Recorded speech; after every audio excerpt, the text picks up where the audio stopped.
João Pessoa, 440 anos. Nossa cidade, nosso orgulho.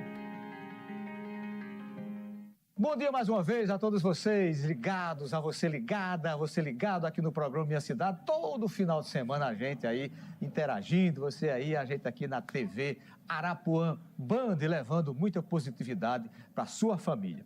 E hoje o programa é todo dedicado à nossa capital, à nossa Paraíba, afinal que é um aniversário aí de 440 anos de João Pessoa, mas é um aniversário que se confunde, né? A Fundação de João Pessoa com a Fundação da Paraíba. E o programa hoje é todo dedicado a essa nossa cidade bacana, essa cidade muito bonita, onde a gente vive, onde a gente ama. Vamos abrir o nosso programa de hoje mostrando a relação de João Pessoa com os nossos trens urbanos. Qual é essa relação? Confira na matéria. Os trens circulam nos trilhos da história da cidade de João Pessoa desde 1881. Uma relação que se mantém viva até hoje. Os trilhos de ferro permanecem firmes, preservando o avanço da história e transportando 3.500 pessoas por dia. Um público que tem como ponto de chegada e de partida a Companhia Brasileira de Trens Urbanos, que fica em João Pessoa, a CBTU.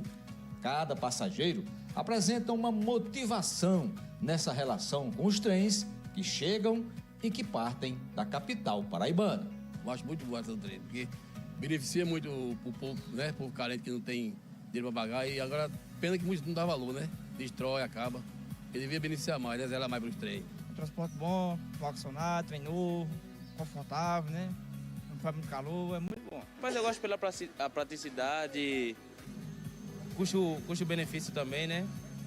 Essas coisas que pra gente que gosta de algo bom e barato, sempre tá ajudando a gente. Os 30 quilômetros de percurso dos trens entre João Pessoa, Santa Rita e Cabedelo fortalecem a conexão com a história da capital paraibana. Desde 1881, que esse namoro entre a ferrovia e João Pessoa dá samba, né?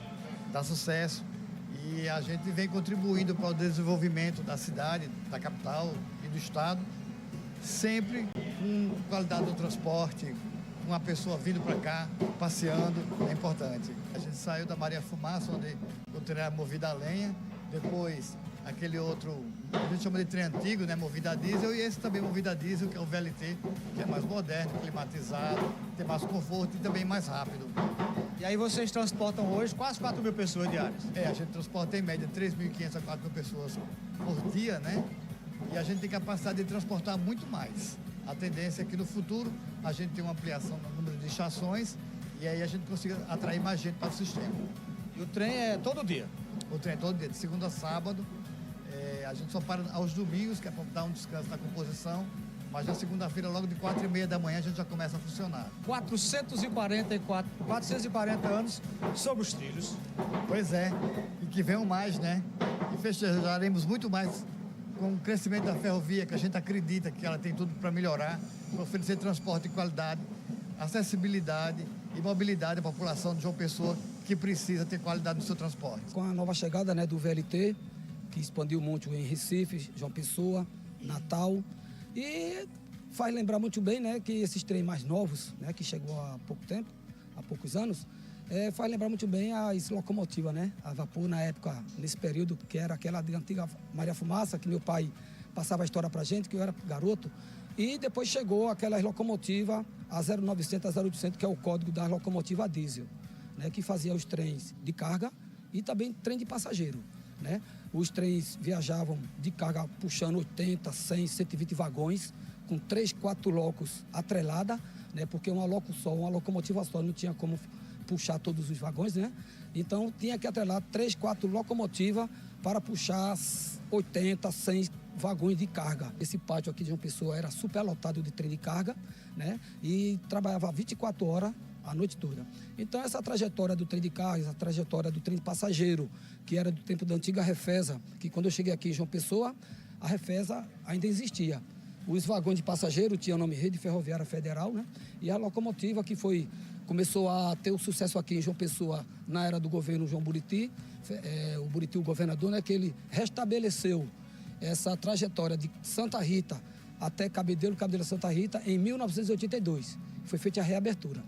Eu já tinha 1 ano de casa e eu cheguei aqui em 86. Ainda existia esse trem da Rede Ferroviária Federal, o trem de passageiro. E também os trem de carga que circulava todo esse trecho aqui. Tinha o trem de carga que fazia Souza, Campina Grande. Tinha o trem de carga que eu me lembro muito bem, que era abastecido aqui. O trem de água, né, com aqueles tanques de água. E os trens de passageiro de carga também, que fazia todo esse percurso e até para Souza. E esses trem de carga, de passageiro, foi uma geração que deixou um legado muito bom. Essa relação continua com a modernidade, tem esse VLT aí. O que é que pode vir agora? O que pode vir agora, aqui em João Pessoa mesmo, né, como em outras cidades, que tem um VLT, pode vir o quê? Mais VLT, que tem um projeto de chegar mais VLT, né? E também a reestruturação da linha, né? Que tem aí um projeto de renovação do trecho entre João Pessoa até Santa Rita, porque está chegando aí em breve, tá a caminho vários quilômetros de trilhos, dormente nós já temos, e esse serviço logo vai ser restabelecido de uma renovação de João Pessoa até Cabedelo. Por que não daqui para lá? Porque o projeto daqui para lá e a quantidade de trilho que está para chegar não vai suportar essa quilometragem toda. Até porque já tem uma demanda de trilhos novos com a Tara 47. O que é dizer Tara? Tara é o boleto do trilho, o tamanho do trilho. Um trilho, quando ele mede 1 metro e é chamado 37, que é isso aqui, ele tem 37 quilos, 1 metro. O boleto do trilho Tara 47, ele já passa a ser um trilho mais robusto, mais forte, já passa a ter 37 quilos, 47 quilos. Então, a Tara 47 foi construída de Cabedelo até um pouquinho da Mata do Amém. Aí ali parou. De lá para cá é a linha, o trilho 37. Aí o projeto é fazer daqui para lá, que é onde está mais desgastado. Precisamos de troca emergencial. Aí pega mais peso. Pega mais peso, com certeza. Mais trens. E dá mais estabilidade, né? Dá mais estabilidade ao próprio passageiro, estabilidade ao próprio locomotivo, o próprio VLT. E fica um trilho mais consistente, né? Trilho mais forte, tranquilo e não tem aquele perigo de um possível descarrilhamento, qualquer coisa. O que todos esperam é que essa relação dos trens com a cidade avance com renovações sobre os trilhos da história e que sejam sempre conexões com João Pessoa. Bacana, né? Esse passeio que a gente fez aí foi um passeio curto, aí, mas deu para sentir, né? A emoção de andar de trem. Hoje é um trem moderno, com ar-condicionado, é um trem totalmente diferente do passado, onde os trens tinham primeira classe, né? Onde tinha até restaurante dentro dos trens, você pagava mais caro para ter serviço, como se fosse um avião, né? Serviço do pessoal de garçonete, aquele lencinho aqui, todo mundo vestido a rigor para a época, chegava ali servindo nas mesinhas, e as viagens mais longas tinha, né, também o almoço, o jantar, tinha o lanche, e a gente tinha linha até Souza, a gente tinha linha de João Pessoa a Souza, acabou, mas quem sabe um dia volte, né, para a gente ter um transporte mais barato, um transporte onde as pessoas tenham mais acesso, né, e até uma viagem turística, não é a gente sair daqui para Souza de trem. Aí o cara diz, vai levar 10 dias. Não, senhor. O trem, se tiver um trilho bacana, um trilho bom, ele pode chegar aí a 100 quilômetros tranquilo. Então, levando em conta aí as linhas, né, de ônibus hoje, que viajam em velocidade controlada de no máximo 100, 120, você pegar um trem aí na velocidade de 80, 100, a viagem não seria tão cansativa daqui para Souza, daqui para Cajazeiras, Campina Grande, Patos. Vamos ver se um dia volta, né, as nossas linhas férreas. E nós vamos agora fazer um breve intervalo e daqui a pouco a gente volta com mais informações, curiosidades sobre João Pessoa. No próximo bloco, você vai conhecer um pouco do que é o Instituto Geográfico Histórico, o Instituto Histórico e Geográfico Paraibano, mais antigo, a mais antiga instituição da Paraíba, que preserva a nossa história. É daqui a pouquinho.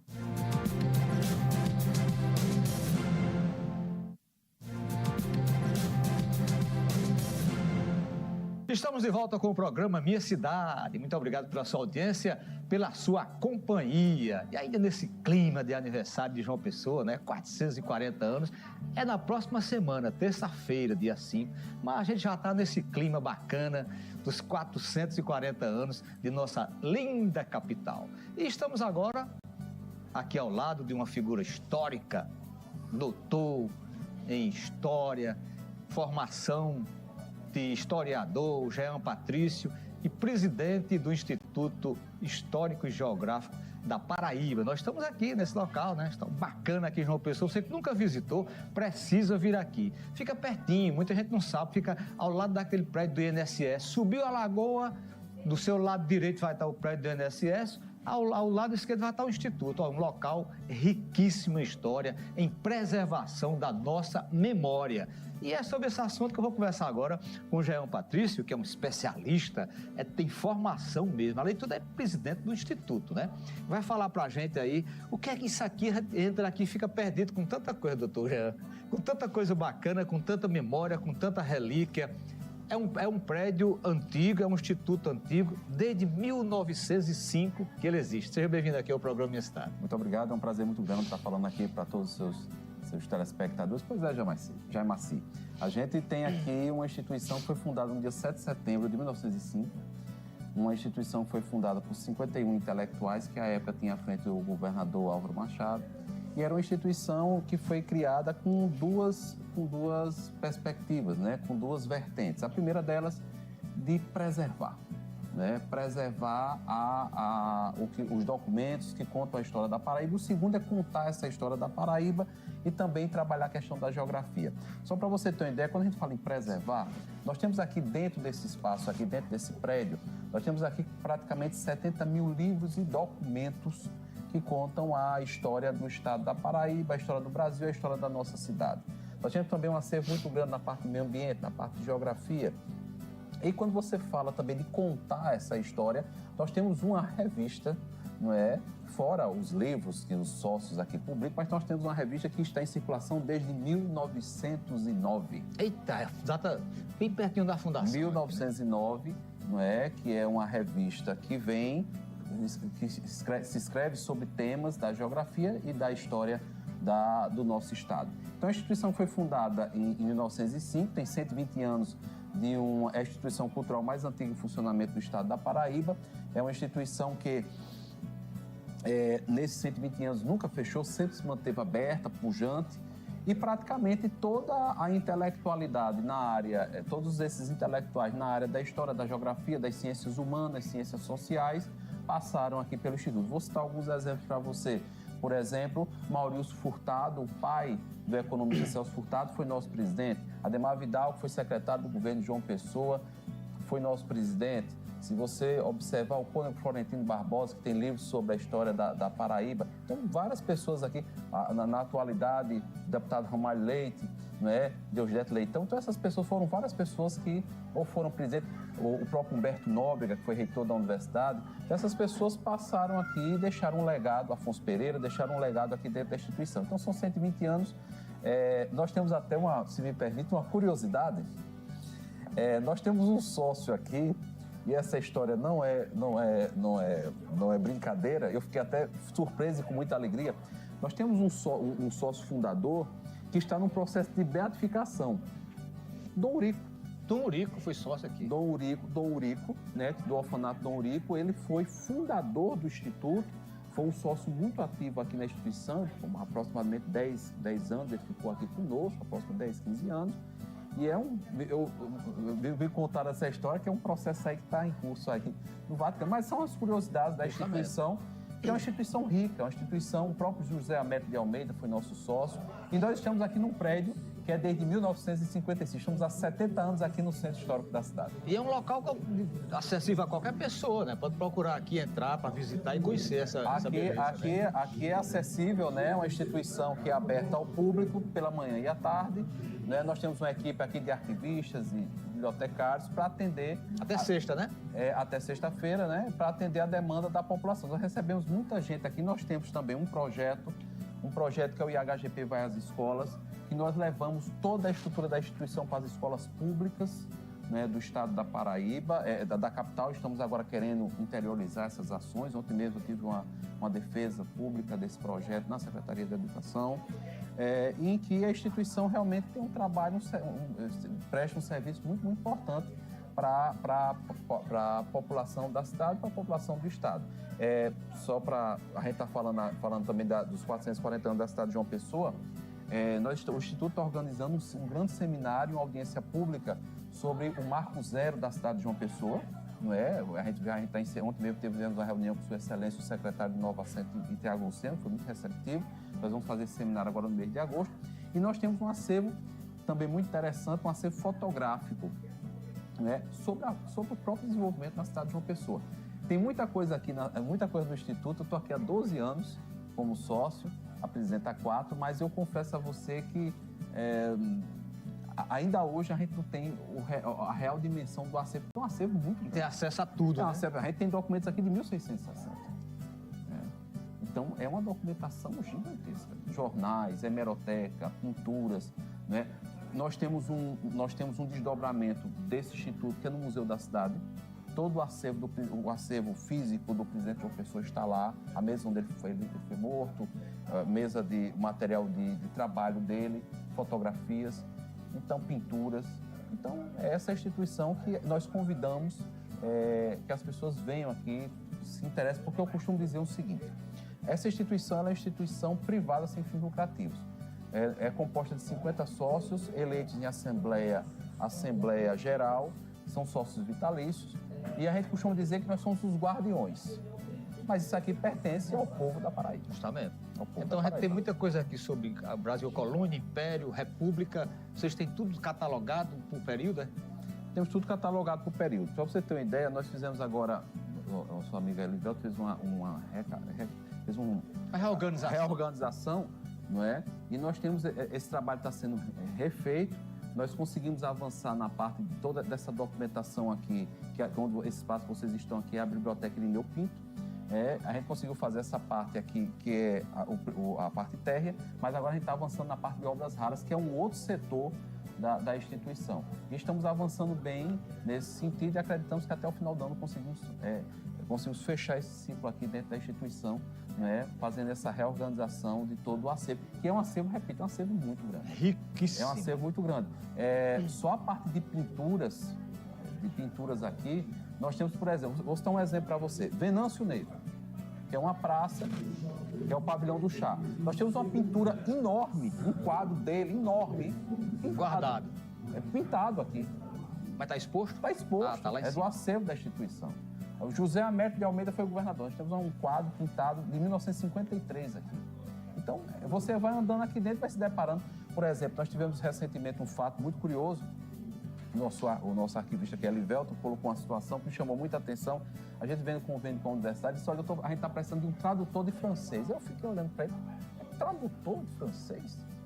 Eu fiquei sem entender. Eu digo: mas por que a gente? Ele disse: porque nós temos aqui, ele viu, um acervo imenso, raro, de obras em francês.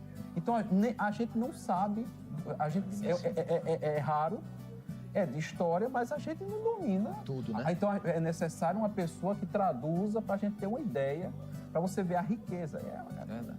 Como historiador, você é um historiador nato, né? De formação inato e também é doutor, né, na área. A transformação, da que a gente está falando dos 440 anos da nossa cidade, houve uma transformação muito grande de João Pessoa, ou a gente ainda está caminhando para o futuro, mas preservando a nossa memória? Olha, a cidade, eu sou filho eu nasci e me criei em João Pessoa. Tem propriedade para falar? Nasci e me criei, meu pai, sou filho de um segundo casamento do meu pai. Meu pai chegou aqui em João Pessoa em 1932. E eu acompanhei, de uma certa forma, o desenvolvimento da cidade de João Pessoa, da década de 30 para cá, porque meu pai falava muito da cidade. E eu também, pelo desenvolvimento da minha vida, para você ter uma ideia, eu frequento esse instituto desde os 13 anos de idade. Eu comecei criança aqui. Então, a cidade de João Pessoa, ela cresceu muito. Eu vejo claramente, de 30 anos para cá, a cidade deu um salto muito grande, principalmente nessa área do turismo. E eu vejo hoje uma coisa muito interessante. Eu vejo que a cidade de João Pessoa, ela está se voltando para o seu nascer e para o seu coração, que é o centro histórico. Nós estamos numa área, né, sob jurisdição do IFAEP, da Visconde de Pelotas até a Praça da Independência. Todo esse entorno é uma área de grande proteção do IFAEP, do Instituto Patrimônio Histórico e Geográfico Histórico do Estado da Paraíba, ao qual eu sou conselheiro. E O que eu vejo claramente é essa questão dessa volta ao centro histórico e investimentos de restauração e investimentos também na parte turística. Eu vejo claramente o centro histórico como uma bola da vez, não é, do desenvolvimento econômico da nossa cidade. Muito obrigado, parabéns para a nossa cidade, né? Parabéns, obrigado. Um local que já foi muito famoso aqui no centro da capital, muita gente nem sabe, mas já foi um local onde as pessoas se reuniam, onde as pessoas iam para namorar, onde as pessoas iam para quê? Para as famosas matinês de cinema. Pois é, bacana. Os mais jovens já ouviram falar o que era aqui, nesse prédio, que fica na rua Visconde de Pelotas, no centro de João Pessoa. Você sabe o que é que funciona nesse prédio? Só um cinema. Eu me lembro, assim, minha mãe falou. Sua mãe falou, mas você não chegou a conhecer, claro. Não. Os que viveram a história desse lugar ainda hoje guardam detalhes da época em que se formavam filas ao redor do edifício para as sessões de cinema. Nesse prédio funcionava o Cine Municipal, Luciano Vanderlei. Quando eu cheguei em João Pessoa, na época, era o municipal. Hoje, a estrutura do antigo cinema municipal de João Pessoa não guarda nenhuma referência de sua época de ouro. O edifício abriga um restaurante e várias óticas. Uma delas é de seu José Carlos. Ele lembra dos tempos de glória do Cine Municipal. Era um dos melhores cinemas que tinha aqui na região, né? Quem era pessoense assistia pelo menos uma vez um filme? Ah, tinha que ver. O sábado e o domingo aqui, final de semana, era um espetáculo aqui, o cineminha. Que perto, seu José Carlos? O senhor estava me contando, tinha o Cinema Plaza, tinha outros aqui perto. O Cinema Plaza, ele era ali onde hoje funciona a Casa Pio. A Casa Pio Calçados. Ali funcionava o Cinema Plaza. E tinha um outro perto aqui também, que era ali na General Osório, com Rua da República, ali funcionava o Filipeia. Esse era mais simples, Era. E ainda eram 4 cinemas que tinha aqui na região, aqui no centro, aqui perto, né? Tinha um outro também que hoje, onde funcionava o Santander, ali em frente à igreja da Mercedes, ali funcionava o Rex, Cinema Rex. Aí eram esses 4 cinemas aqui. Aqui era o de luxo. Aqui era o A. O A, o B, que era o Plaza, depois vinha pro Rex, depois o Filipeia. Aí tinha aquele cinema ainda. Ele tinha um grupo de cinema, né? O Luciano, né? A criação do cinema municipal em João Pessoa está ligada à história dos cinemas de rua da cidade, que tiveram seu auge nas décadas de 50 e 60. O período de decadência ocorreu nos anos 80. O cinema municipal, o Plaza e o Rex faziam parte do circuito do cinema de rua, que marcaram época no centro de João Pessoa. O historiador Valdir Lima destaca que o Cine Municipal era um local muito importante para a sociedade da época. As mais novas gerações nem imaginam que aqui foi um cinema, porque também esse movimento aconteceu nacionalmente. As igrejas evangélicas, algumas igrejas começaram a comprar os prédios do cinema, né? Que foi, inclusive, uma igreja, né? Sim, quase todas do país. Então, houve também um processo de apagamento dessa memória. E muitas pessoas passam na frente do espaço, que hoje é comercial, e elas nem sabem que aqui promoveu a alegria de tanta gente, de tantas gerações. Você acha que devia ter alguma coisa aqui para lembrar, para preservar essa história tão importante dessa época aqui na cidade? Não existe história sem memória. A memória é o insumo da história.